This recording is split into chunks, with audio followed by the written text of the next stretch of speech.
You ask Tiger to solve. This deals with linear equations with one unknown. The final result is x equals -1/10. Let's solve it step by step. Group all constants on the right side of the equation.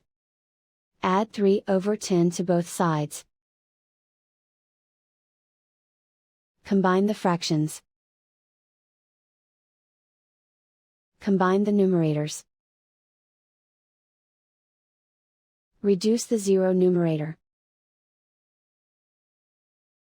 Simplify the arithmetic.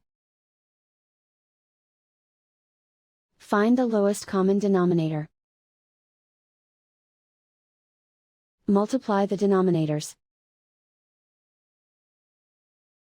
Multiply the numerators.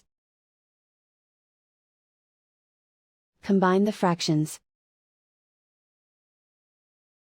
Combine the numerators. And so the final result is x equals -1/10.